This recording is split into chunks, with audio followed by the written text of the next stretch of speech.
I suck at LavaLoon. There's no way around it. There's no beating around the bush. There's no need to joke about it. It's not something that I'm ashamed of. It's just a fact. It's just the truth. I'm just not particularly good with the LavaLoon kind of archetype or deck in general. That being said, I do enjoy LavaHound herself. I like LavaHound decks that don't have a balloon in them.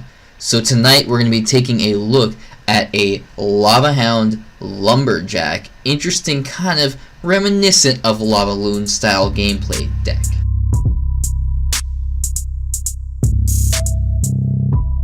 Alright guys, let's go ahead and jump on into some replays here and let's talk about this deck and the strategy involved behind it. So as I mentioned, I like Lava No Loon decks. I don't really like LavaLoon decks in general. Just something about that, big beatdown push and have it to save it for 2 units that don't do any damage to other units. I just don't particularly like it. But I like the LavaHound. I like how she flies in really slowly. I like how she's a big air tank, how she only costs 7, so she's not super extremely risky like, say, a Golem or 3 Musketeers. She's interesting. I like how she splits into the pups, and each of those pups, can do a significant amount of damage, especially if you have something tanking for them. And one of the most interesting things with those pups is there's a lot of fun ways to buff them, combine them with like a freeze, or combine them with a rage or something like that. So in this particular deck, since you have that Lumberjack in there, you're often going to get that rage effect for those pups, and for all your other units, of course, as well. It synergizes really well with like the flying machine. He's just going pew pew pew real quick and blowing stuff up from afar, and it just works out really great. So this particular version of it, as I mentioned, it doesn't have a balloon, but it is still very viable.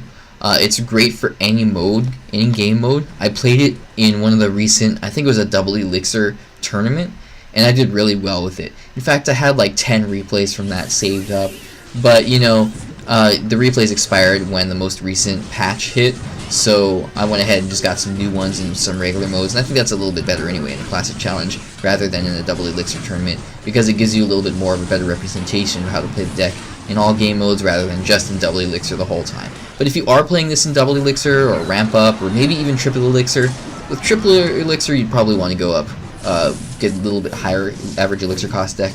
But if you're doing it in ramp up or double elixir or something like that, it'll work out really well, because you do have a very big beatdown potential. And even though you don't have that balloon in your deck, you can get so many units built up behind your LavaHound. It's crazy, and there's so many different units that work really well in this deck, and each of them plays a very powerful and significant role. So you do have the Tombstone in there, and I want to talk about that briefly. It's still a pretty solid card, despite the recent nerf. It spawns 1 less skeleton and spawns them a little bit more slowly, and I think they also nerfed the HP or something like that too. Like, it got a pretty sizable nerf, but it still plays that same role. It still consistently spawns skeletons. It only costs 3 elixir. It spawns a few of them on death. It's just it works out really well in a lot of different situations. And both of these cards, like the LavaHound and the Tombstone, both when they die they spawn smaller versions or smaller ground, or not necessarily ground. In the LavaHound's case it's air units, but just small units, small weak low HP units, and that can be really beneficial. Like in the case of the LavaHounds, if you're going up against the Inferno Tower or an Inferno Dragon, and they're consistently countering your Hound with the Inferno Dragon or the Inferno Tower, then when it dies and splits into all those pups, those are not nearly as countered by the Inferno Tower or the Inferno Dragon, because of course there's, what is it, like 9 of them or something? Don't quote me on that, I'm not going to count them.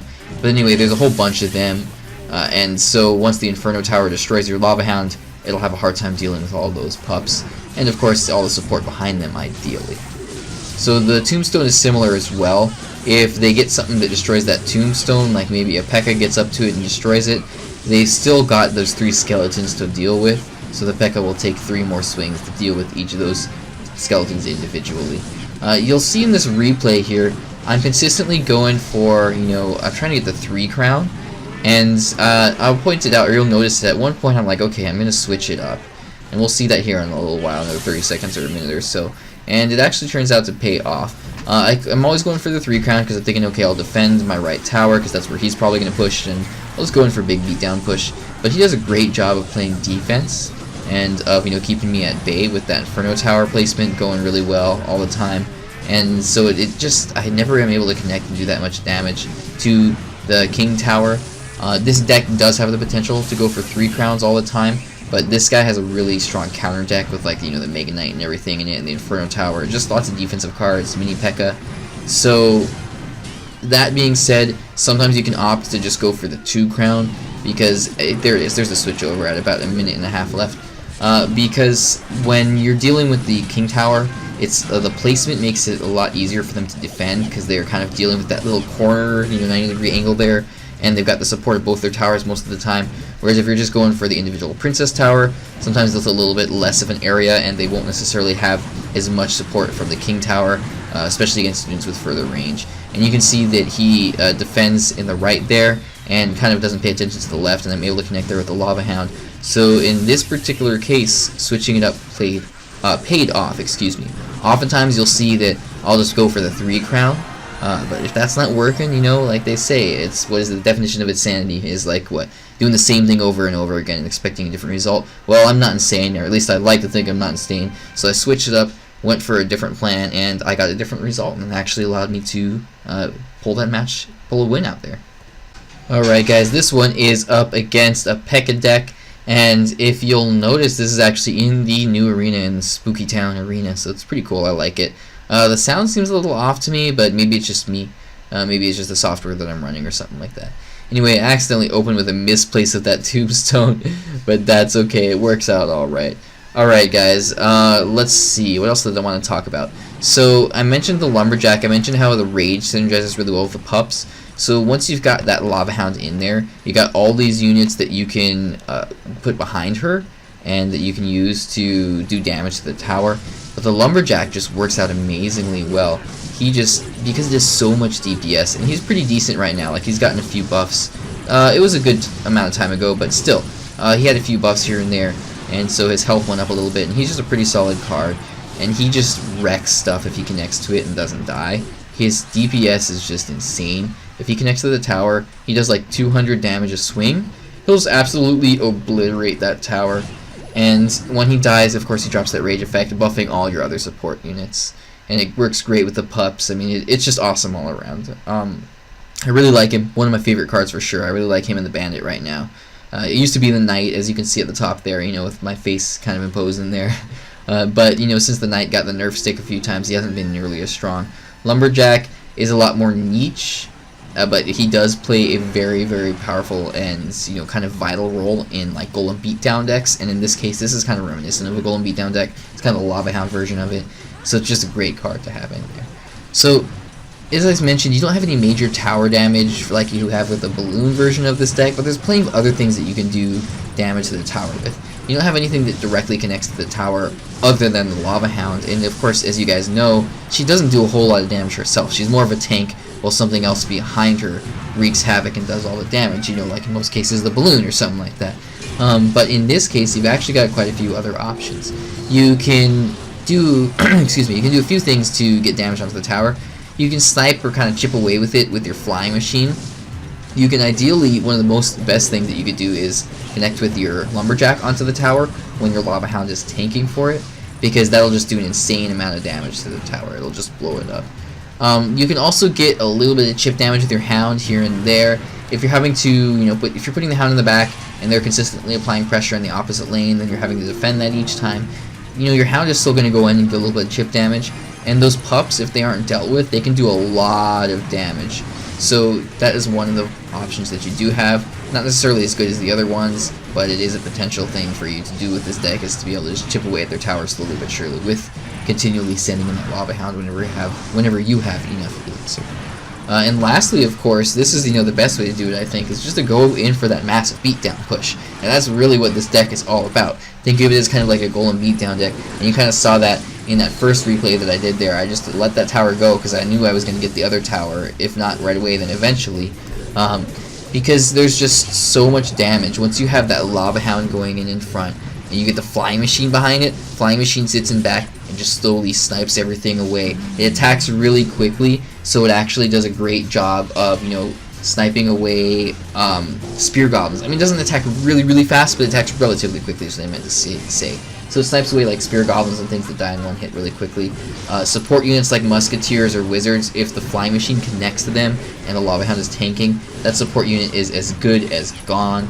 I mean, it does so much damage to like weak units and mid-range units. It doesn't do a great job of chipping away at tanks because it doesn't have super high like DPS overall, but it's just good at, you know, just blowing up stuff and sniping from afar, you know, it's stuff that's got low health or mid-range health. So as you can see, it does chip away at that P.E.K.K.A. slowly but surely, especially with that enrage effect, you know, from the Lumberjack. But it's not as much as like an Inferno Dragon obviously would do, or maybe even like a Mega Minion or a Skeleton Army, which has insanely high DPS, right? Let's see, what else do you have in here? You've also got the Baby Dragon, and I want to talk about the Baby Dragon's role, but let's go ahead and jump into another replay before we do that.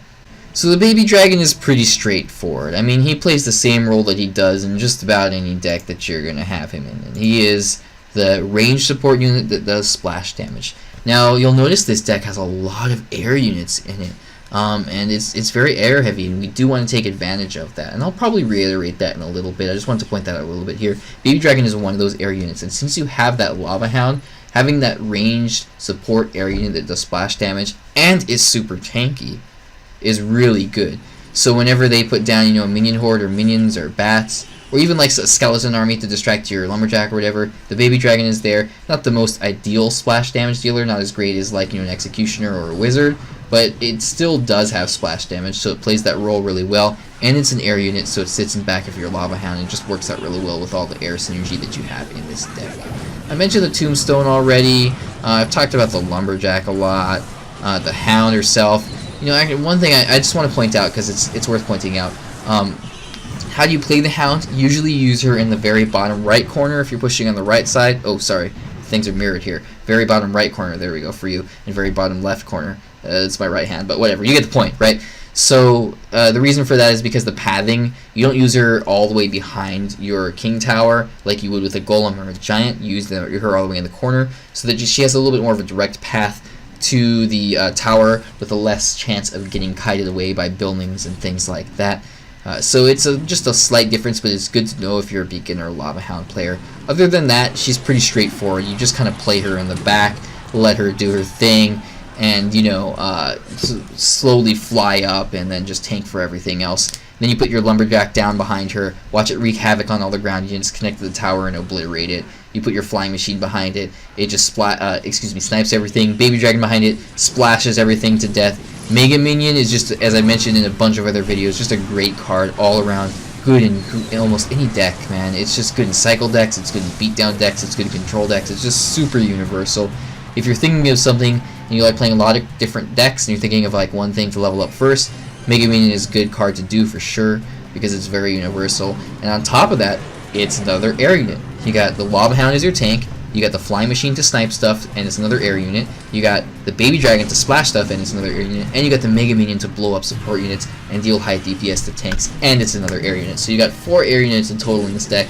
And then of course you've got your 2 spells, and then your 2 ground units. And you do need some ground support in just about any Lava Hound deck, because if you don't, you'll have nothing to counter whatever ground units they have. You'll notice almost every LavaLoon deck runs Tombstone, which this deck still is running, and then also runs Guards or Goblin Gang. This deck goes for the Lumberjack instead, and as you know, I absolutely love it. It works out amazingly well. I think that pretty much covers all the cards other than the spells. So let's go ahead and jump into one more replay and we'll talk about these 2 spells and why we chose them. Alright guys, check out this replay. This is actually against the classic 2.6 Hog Cycle deck. Not necessarily the best player, but to be fair, I think LavaHound decks are like kind of the 2.6's bane, right? Like it just is kind of a go-to counter. It's known for being a pretty good deck against 2.6. Alright, so what about these 2 spells? Well, as you've heard me in other recent videos say, Barbarian Barrel is just everywhere. It's just in a lot of decks right now. It's the go-to light spell. It's overshadowed all the other light spells, you know, Zap and Log and Giant Snowball. Poor Giant Snowball has really never seen its glory days yet. Zap for sure has. Zap was the #1 light spell, the most used card, 50% usage rates in almost all game modes for like a year or something crazy like that. And before that, you know, Log was very rampant and very viewable all over the place.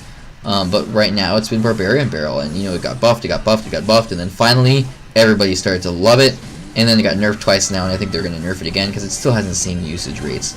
And it's just, on top of all of that, guys, it works particularly well in this deck because it provides you with another ground unit.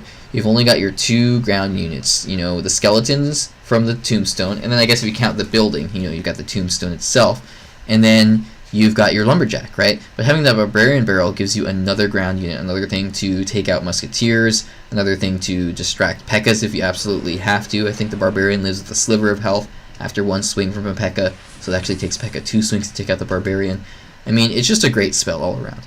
And what about the poison? Well, again, this one is replaceable with other spells. You could do lightning or fireball if you wanted, just like you could, you know, run zap or log instead of barbarian barrel if you wanted. But poison works out particularly well.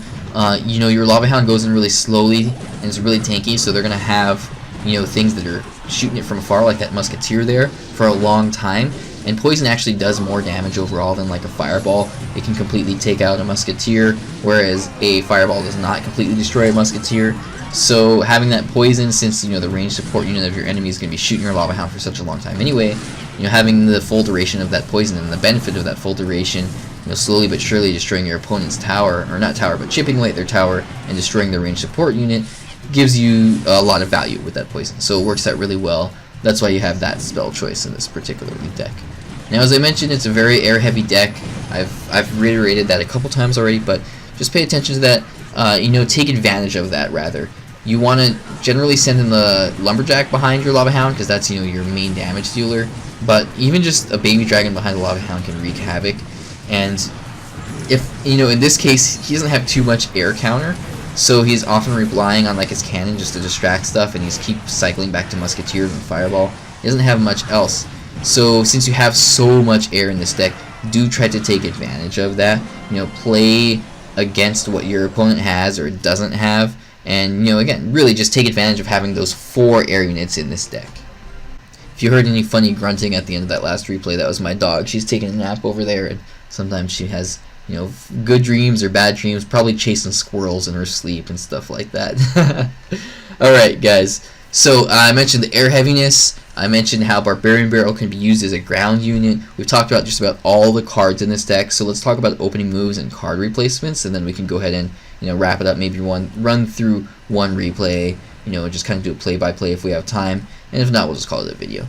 Alright, guys, so opening moves. You'll notice I often open with the Lava Hound. You know, it's a relatively safe opener. It only costs 7 elixirs, so it's not, as I mentioned, as heavy of an investment as like a Golem or as like a 3 Musketeers as an opener. It's not super risky, but it does leave you with only 3 elixirs, so if they decide to like battle around Lumberjack the opposite lane, your tower is as good as dead. But you have a good amount of cheap units to support it. You can put down a Lumberjack for defense, or a Tombstone if they send in a Hog, or, you know, a Baby Dragon if they go aggressive with some Swarm unit. You know, there's just a lot of different options. So it's relatively safe, and then if they do go for an aggressive push for 1 tower, you can always let it go, and then just go for a massive beatdown push and go for the 3 crown victory with 1 initial push. And I mean, this is a deck that has the potential to do that for sure. You really can just obliterate stuff. Look at that poison value there. I timed it, or I was hanging on to my poison, had it in my hand, waiting for that elixir, trying to get that witch and that ice wizard there, and it worked out really well. So if you don't want to open with a Lava Hound, because again, it's relatively safe, but also a little bit risky, because 7 elixir, not as heavy as other units, but it's still 7 elixir. Like, that's a pretty heavy opener, and he flies really slow and doesn't provide any defense.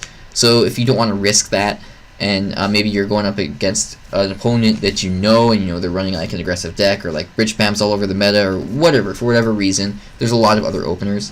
Opening with a Tombstone is a great option. It just provides that steady stream of skeletons that you can use to your advantage, and you know, it's not very risky. It provides a defensive potential there, and has good defensive value, is what I'm trying to say.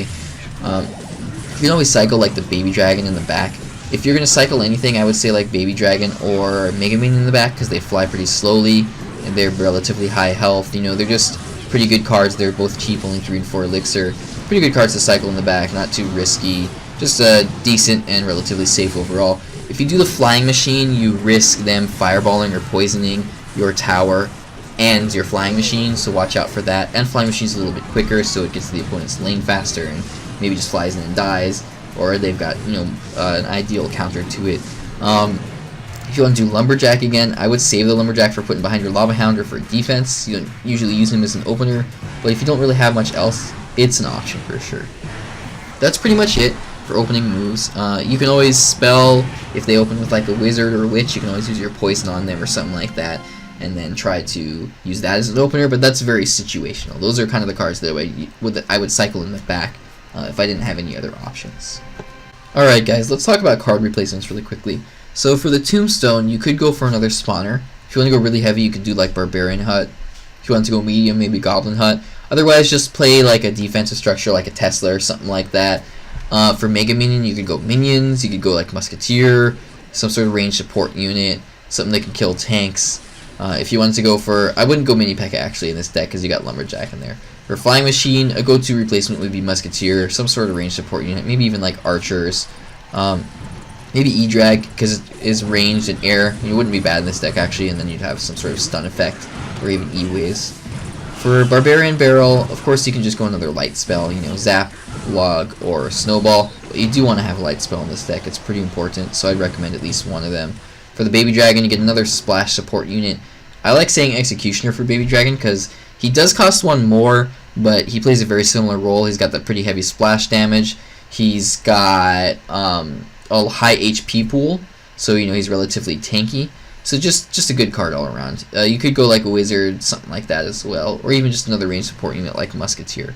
For poison, I mentioned replacements already. You just want another medium or another heavy spell like Fireball or Lightning or Rocket or something like that. If you want to go double light, you could, but I would recommend the medium spell. For Lumberjack, your go-to replacement would be probably Mini P.E.K.K.A.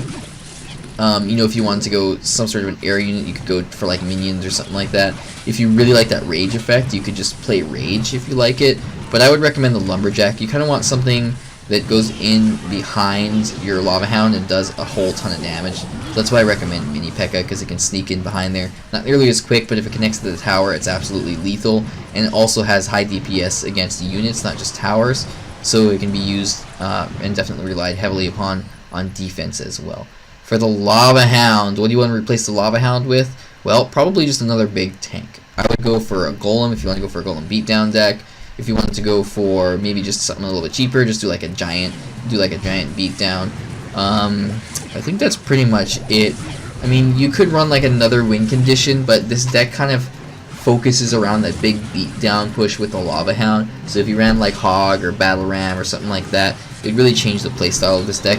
I mean, go ahead and give it a try and let me know how it goes. Let me know if it works for you, but I wouldn't recommend that. If you don't have the LavaHound, probably not the best deck for you.